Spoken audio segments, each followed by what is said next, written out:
Hey guys, मैं आपकी friend इश्का आ चुकी हूँ नेहा एंड कनिष्का की लव स्टोरी का पार्ट 28 देकर। आई होप कि आप सभी इस स्टोरी को दिल से एंजॉय कर रहे होंगे। और गाइस, अगर आप इस चैनल पर नए हैं तो प्लीज़ चैनल को सब्सक्राइब करें और साथ ही साथ वीडियो को लाइक एंड शेयर भी करें।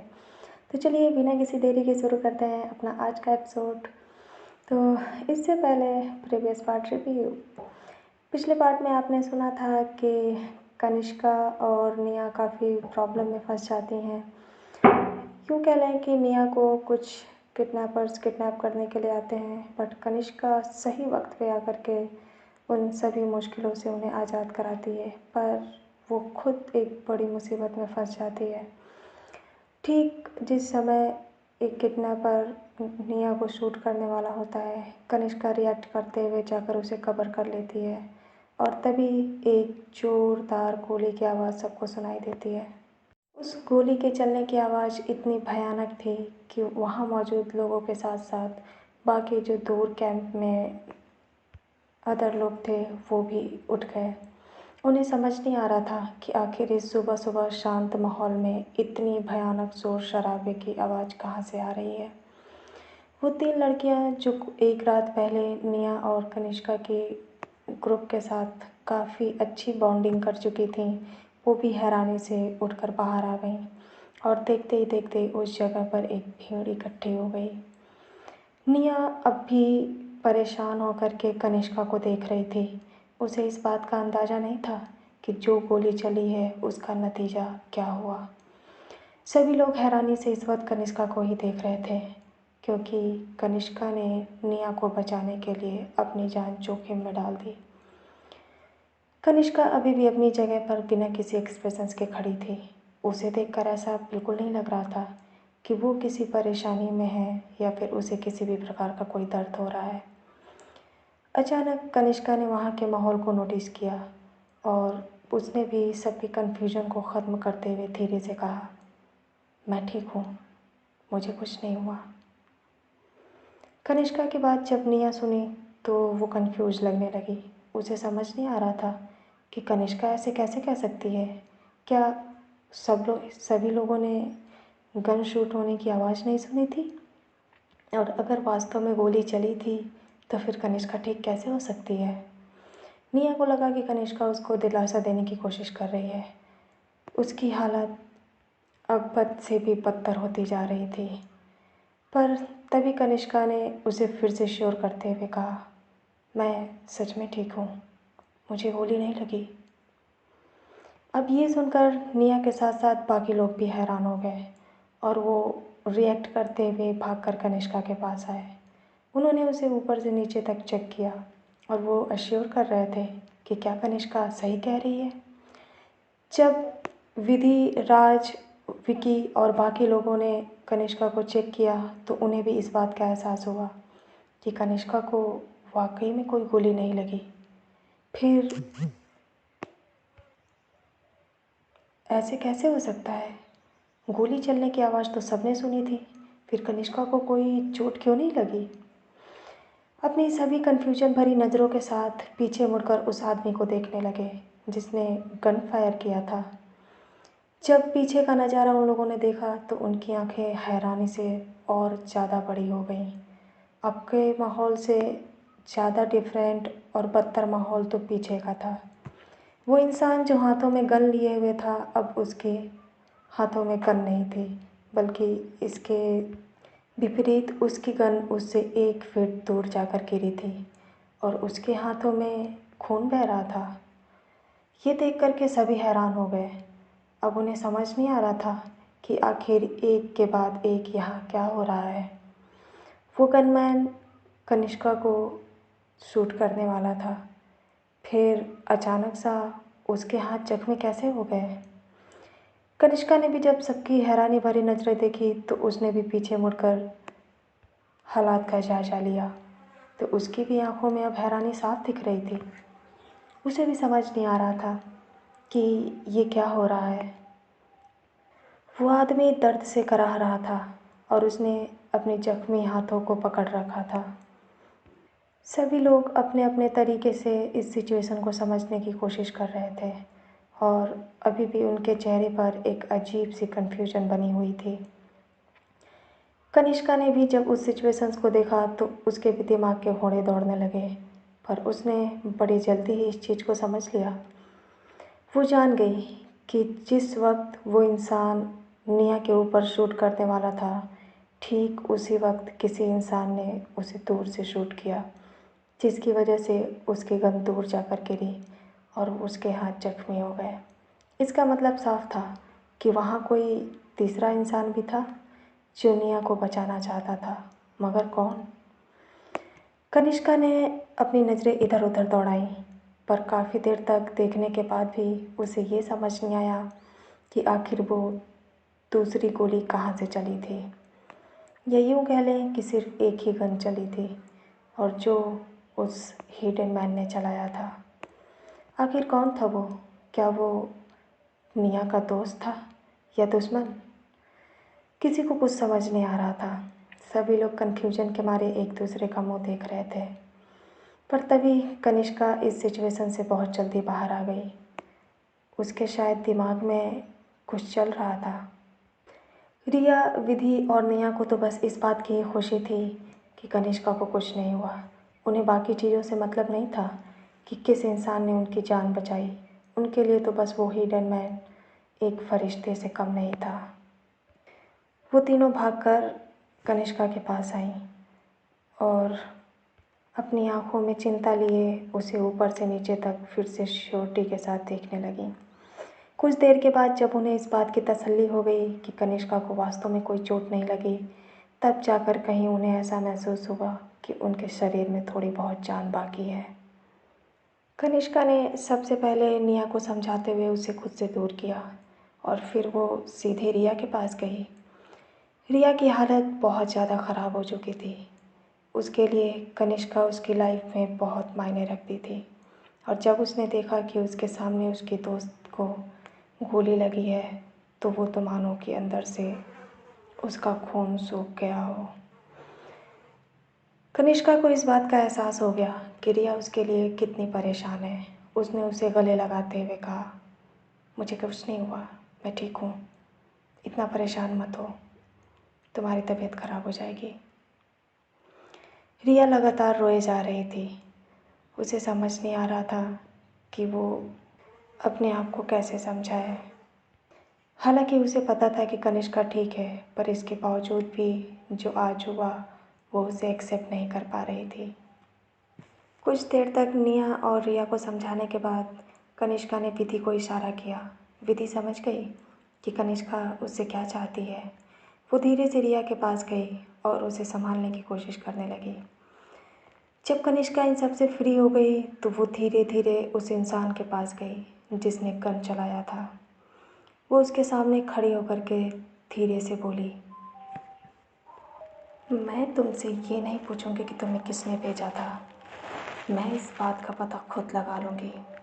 तुम मुझे बस इस बात का जवाब दो कि कल रात जब तुम सही टाइम पे आ गए थे तो इसके बावजूद भी तुम लोगों ने अपने काम को अंजाम क्यों नहीं दिया? आखिर तुमने सुबह तक का वेट किस लिए किया?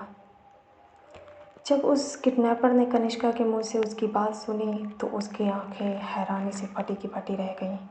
उसे यकीन नहीं हो रहा था कि जिस इंसान को वो इतना मामूली समझ रहा था, असल में उसे सब कुछ पता था। आखिर ऐसा कैसे हो सकता था? वो करीब रात को 2 बजे आए थे।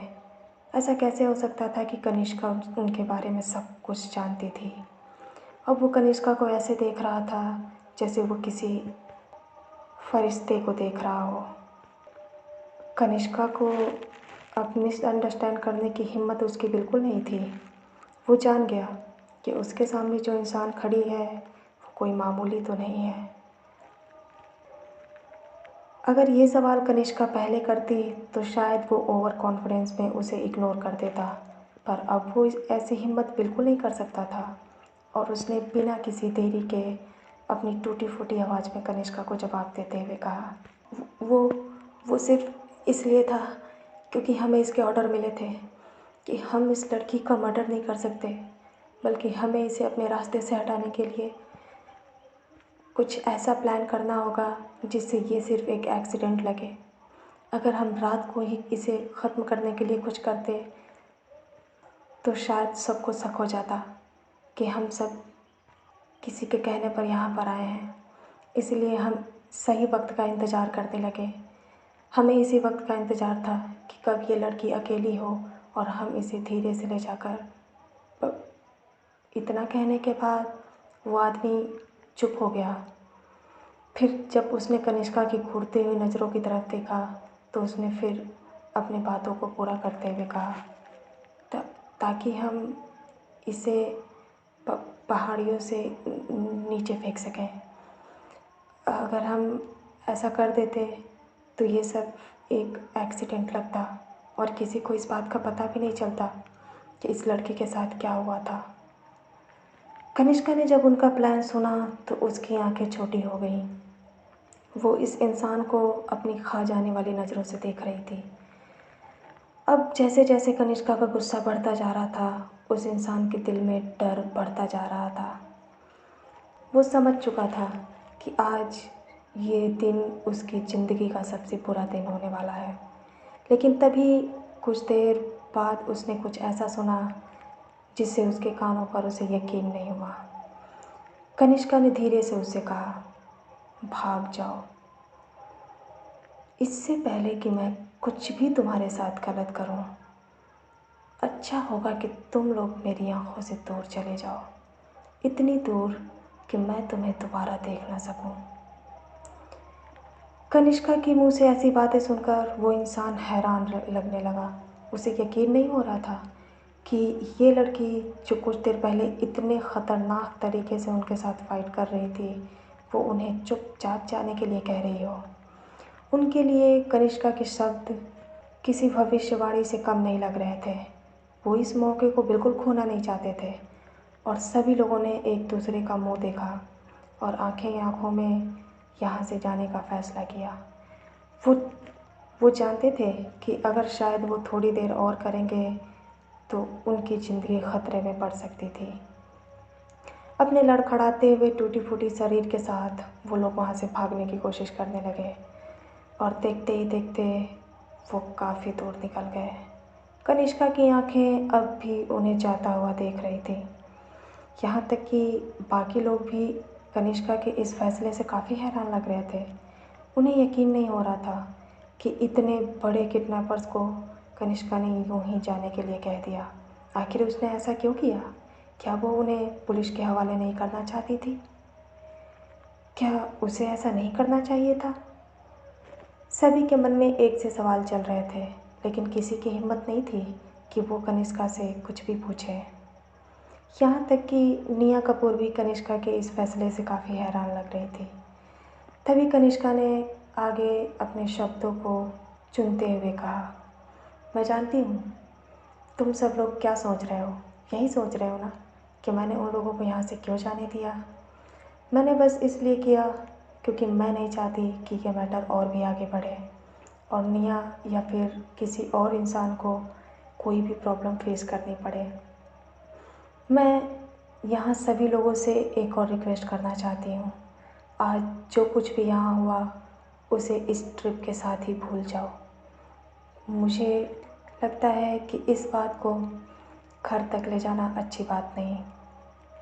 हमारे साथ साथ हमारे घर वाले भी परेशान हो, मैं ऐसा बिल्कुल नहीं चाहती। कनिष्का की सारी बात सुनने के बाद अब धीरे धीरे लोग उससे कन्विंस्ड लगने लगे और उन्होंने सबने हामी भरते हुए कहा, हाँ हाँ, तुम जैसा चाहोगी वैसा ही होगा। हम भी इस चीज़ को घर तक नहीं लेकर जाना चाहते।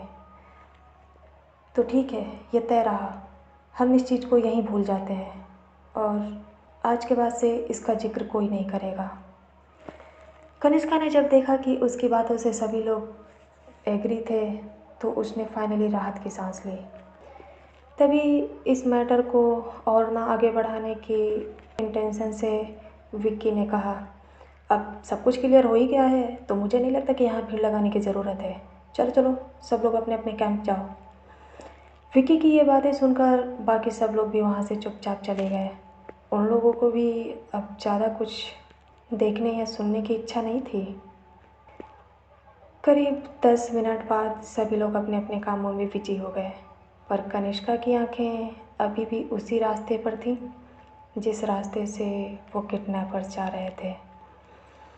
धीरे धीरे कनिष्का अपने कदमों को आगे बढ़ाते हुए ग्रुप से थोड़ी दूर आई और वो एक ऊंची जगह पर खड़ी होकर उस सुनसान रास्ते की तरफ देखने लगी और वो मन ही मन में काउंट करने लगी, 5, 4, 3, 2, 1।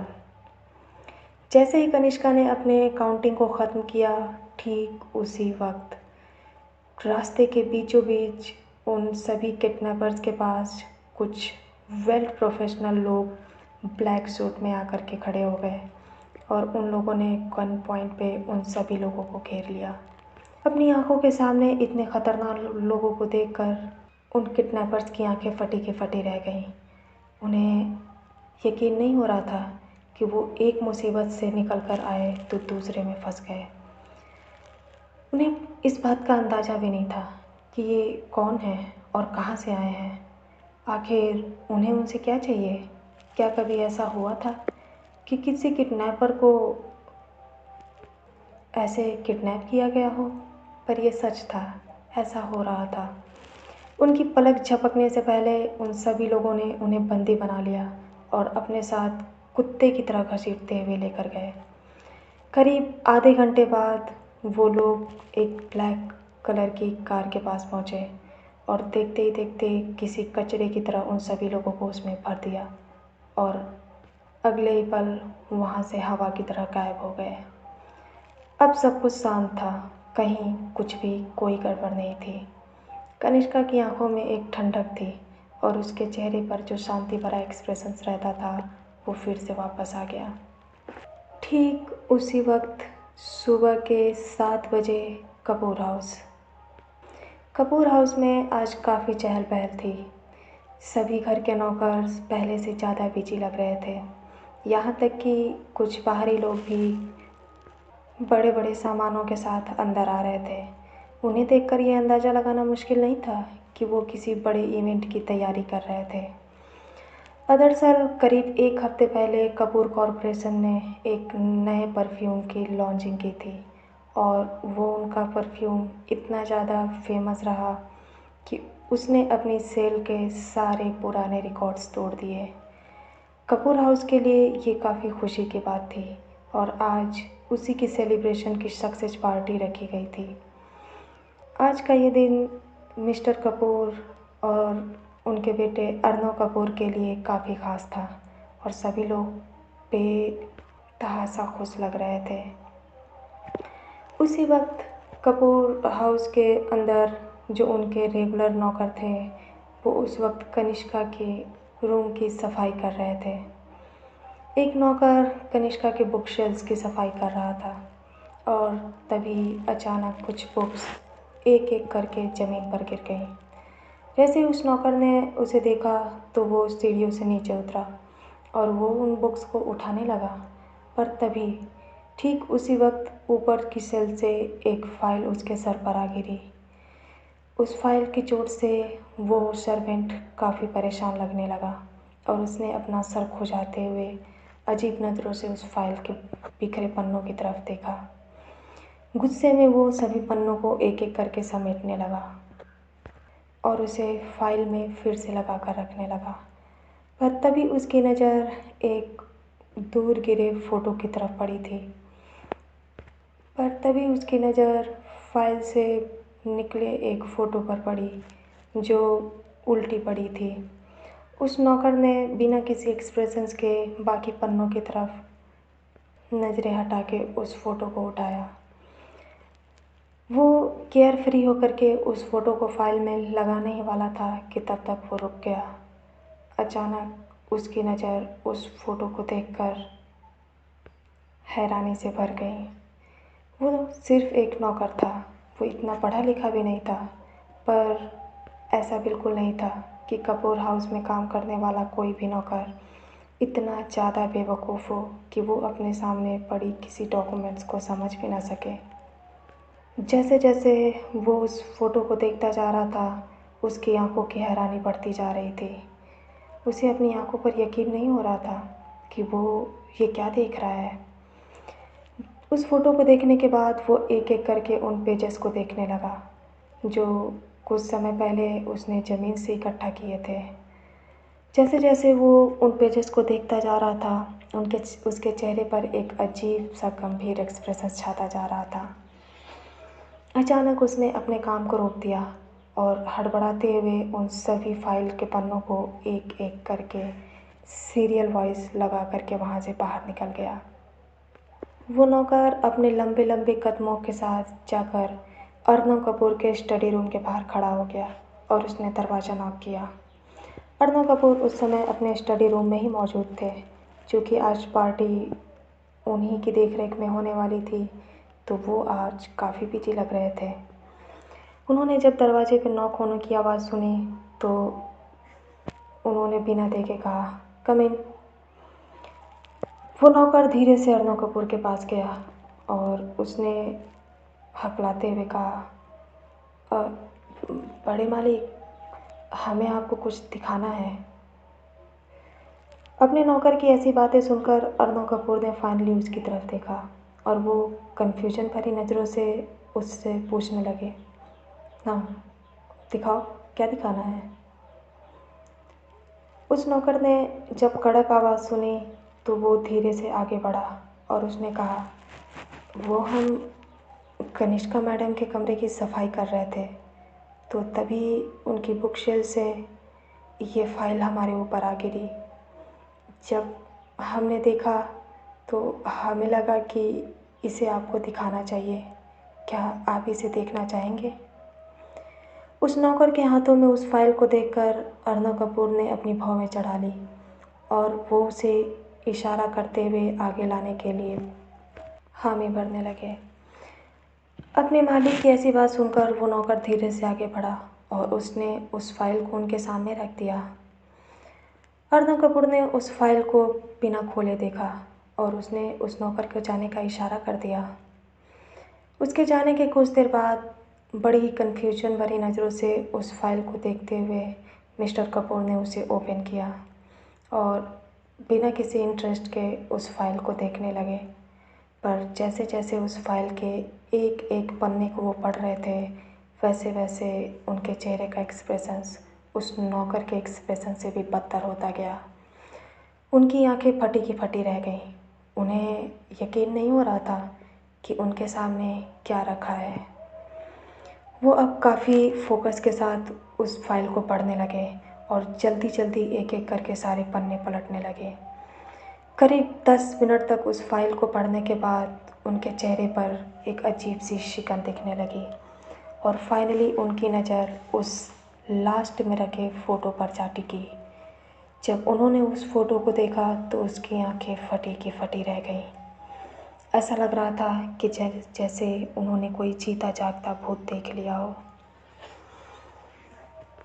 कुछ देर तक हैरान रहने के बाद फाइनली अर्नब कपूर ने अपनी गुस्से से मुट्ठी बंद कर ली और उनके हाथों की नसें अब साफ साफ दिखने लगीं। उनकी आंखें गुस्से में लाल हो गईं। उन्हें यकीन नहीं हो रहा था कि जिस इंसान को वो पूरी दुनिया में ढूंढ रहे थे वो उनके घर में छुपा बैठा था। उन्होंने जल्दी से अपने असिस्टेंट को बुलाया और उसे निया के दादाजी को बुलाने का ऑर्डर दिया। कुछ देर के बाद दादाजी कमरे में आए और उन्होंने अपने बेटे से काफ़ी गंभीरता से पूछा, क्या बात है, तुमने इतनी जल्दबाजी में मुझे यहाँ आने का इनविटेशन क्यों दिया? क्या कुछ कंपनी में हुआ है? अर्नब कपूर अपने पापा की बातें सुन रहे थे पर उन्होंने कोई भी जवाब नहीं दिया। उन्होंने बस अपनी हैरानी और कन्फ्यूजन भरी नज़रों से उनके सामने उस फाइल को रख दिया। जब मिस्टर कपूर ने अपने बेटे की ऐसी हरकत देखी तो उन्होंने कंफ्यूज लगते हुए उस फाइल को देखा और उसे पढ़ने के बाद उनके चेहरे पर भी वही एक्सप्रेशन छा गए जो उनके बेटे के थे। उन्होंने हैरानी से पूछा कि आखिर उन्हें ये फ़ाइल कहाँ से मिली। अपने डैड की कन्फ्यूजन को दूर करते हुए मिस्टर अर्नब कपूर ने कहा, पापा, ये फाइल हमें कनिष्का के रूम से मिली। जब मिस्टर कपूर ने अपने बेटे की बात सुनी तो अब वो पहले से ज़्यादा हैरान लगने लगे। उन्हें यकीन नहीं हो रहा था कि ये फाइल कनिष्का के पास क्या कर रही थी। तो क्या कनिष्का वही इंसान है जिसकी तलाश कपूर कॉर्पोरेशंस में इतने दिनों से चल रही थी? जैसे ही उन दोनों ने इस हालात को समझा, उनके चेहरे पर एक चिंता और परेशानी झलकने लगी। अचानक दादाजी को नेहा का ख्याल आया। अब उन्हें उसकी सेफ्टी को लेकर भी डर बैठ गया। वो जल्दी से नेहा को कॉल करने के लिए फ़ोन निकालने लगे। तभी अर्नव कपूर ने उन्हें टोकते हुए कहा, नहीं पापा, मुझे नहीं लगता कि आपको ऐसा करना चाहिए। सिर्फ हम दोनों ही ये जानते हैं कि कनिष्का क्या है। तो मेरा सजेशन यही है कि हम कनिष्का के आने का इंतज़ार करें। मुझे पूरा यकीन है वो लड़की यहाँ लौटकर ज़रूर आएगी।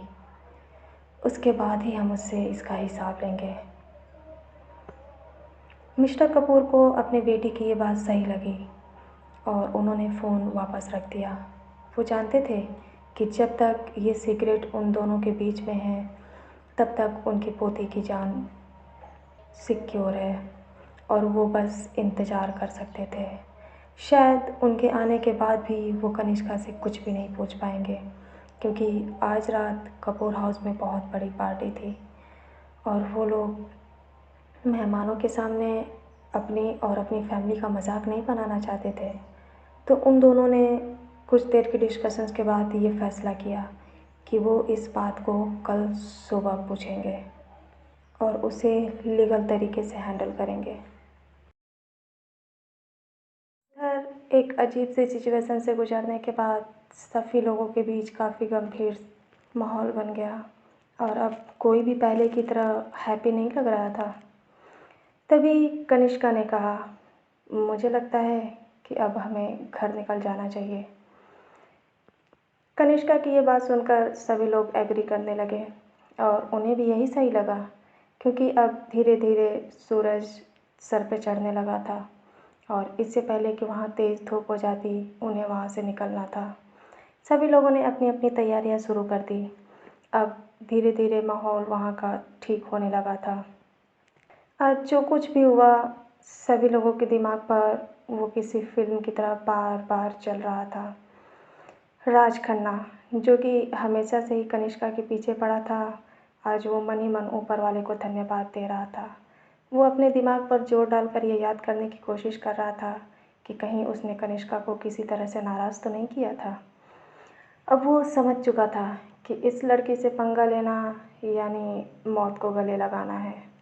वो खुद को काफ़ी खुशनसीब समझ रहा था कि उसने कभी भी किसी भी शब्द का गलत तरीके से कनिष्का के सामने यूज़ नहीं किया। अब उसने अपने दिमाग से कनिष्का के ख़्याल को निकाल दिया और उसका ध्यान फिर से नेहा कपूर पर फोकस हो गया। नेहा कपूर के चेहरे पर कनिष्का के लिए टेंशन साफ साफ दिख रही थी और वो अब और देर नहीं करना चाहती थी। खोई हुई सी वो भी कहीं धीरे धीरे अपने सामान की पैकिंग कर रही थी। तभी उसका फ़ोन अचानक बजा। नेहा कपूर ने खोए हुए ही अपने फ़ोन को रिसीव किया और अपने कानों पर लगाकर धीरे से उदासी भरे शब्दों में हेलो कहा। उधर से आवाज़ आई, नेहा बेटे, क्या तुम ठीक हो? वो नेहा के दादाजी थे। नेहा के दादाजी की आवाज़ जैसे ही उसके कानों में पड़ी वो काफ़ी इमोशनल लगने लगी। उसे लग रहा था कि वो किसी भी वक्त रोने वाली थी, लेकिन फिर उसे कनिष्का की बात याद आई। उन्हें इसका जिक्र नहीं करना है और दादाजी इस समय उससे काफ़ी दूर थे, तो वो अपने पोती की ऐसी आवाज़ सुनकर काफ़ी टेंस लगने लगे। उन्हें थोड़ा बहुत इस बात का शक हुआ कि कहीं कुछ गड़बड़ तो नहीं, तो तभी उन्होंने कंफर्म करते हुए उससे फिर से पूछा। निया ने उन्हें खुद को संभालते हुए जवाब दिया कि वो इस समय बिल्कुल ठीक है। कुछ देर तक बात करने के बाद दादाजी ने उसे बताया कि आज घर पे पार्टी है और उन्हें जल्दी वापस आना होगा। पार्टी भी एक वजह थी, लेकिन इसके अलावा दादाजी को निया की चिंता हो रही थी। और वो अब कनिष्का के साथ उसे 1 मिनट भी छोड़ना नहीं चाहते थे। जल्दी से जल्दी नेहा को घर बुलाना उनका मेन मकसद था, तो उन्होंने उसे अपने शब्दों पर जोर देते हुए कहा कि उसे आज रात इस पार्टी में टाइमली मौजूद रहना ही होगा, क्योंकि आज कुछ ऐसे वीआईपी गेस्ट आने वाले थे जिससे मिस्टर कपूर नेहा को मिलवाना चाहते थे। नेहा ने उन्हें बड़े ही ओबीडेंटली लगते हुए हामी भरते हुए कहा, ठीक है दादाजी, मैं अपना ध्यान रखूँगी और टाइम से घर वापस आ जाऊँगी। दादाजी ने बात करने के बाद फ़ोन रख दिया। धीरे धीरे वक्त गुजरता गया और देखते ही देखते करीब आधे रास्ते तक वो लोग वापस आ गए। उधर से आते वक्त माहौल कुछ और था, पर इधर से जाते वक्त कार का माहौल काफ़ी गंभीर लग रहा था। इस बार नेहा ने कनिष्का को बिल्कुल ड्राइविंग नहीं करने दी। वो उसे पीछे पैसेंजर सीट पे लेकर बैठ गई। विधि ड्राइव कर रही थी और उसके बगल में रिया भी बिना किसी एक्सप्रेशंस के चुपचाप बैठी थी। कुल मिलाकर उस कार का माहौल काफ़ी गंभीर लग रहा था, जो सबके मन के दर्द को और भी ज़्यादा कर रहा था। नेहा के मन में तरह तरह के सवाल चल रहे थे और उसके दिमाग में सिर्फ वो पल याद आ रहा था जब कनिष्का ने उसे अपनी जान पर खेल कर बचाया था। वो अब कनिष्का को और खोना नहीं चाहती थी, तो उसने फाइनली अपने मन ही मन में एक बहुत ही बड़ा फ़ैसला लिया। आज रात की पार्टी में वो सबके सामने कनिष्का के इस रिश्ते को एक्सेप्ट करेगी। ये कोई छोटा मोटा फ़ैसला नहीं था। उसे इसके रिजल्ट का अंदाज़ा भी नहीं था कि आज जो वो करने वाली है उसका क्या नतीजा निकलने वाला था। पर जो भी हो, नेहा अपने इस फ़ैसले को लेकर काफ़ी श्योर थी और उसने दृढ़ लगते हुए एक गहरी सांस ली। हाँ, आज मैं यही करूँगी। आज मैं दादाजी के सामने पूरी भरी महफिल में कनिष्का से अपने प्यार का इजहार करूँगी। मैं अब कनिष्का से और दूर नहीं रह सकती और मुझे नहीं लगता कि उससे अच्छा मुझे कोई लाइफ पार्टनर मिल सकता है। मैं अब और देरी नहीं करूँगी। हाँ, मैं यही करूँगी। आज रात मैं कनिष्का को प्रपोज़ करूँगी, वो भी सबके सामने। वहीं दूसरी तरफ कनिष्का को इस बात का भी अंदाज़ा नहीं था कि कपूर हाउस में उसके खिलाफ़ क्या क्या हो रहा था। आज रात की पार्टी न जाने कौन सा नया तूफ़ान लाने वाली थी। तो क्या कनिष्का का राज अब खुलने वाला था? क्या सच वही था जो दिख रहा था? क्या सच में कनिष्का नेहा के लिए एक मुसीबत थी या ये सिर्फ़ एक वहम था? आखिर कौन थी कनिष्का और क्या दुश्मनी थी उसकी कपूर हाउस से? क्यों थे कपूर हाउस के सारे डिटेल्स कनिष्का के पास? तो जानने के लिए इन सभी सवालों के जवाब जुड़े रहिए मेरे यानी इश्का के साथ। मिलते हैं एक नई और शॉकिंग एपिसोड के साथ। तब तक के लिए bye bye, tata, love you all.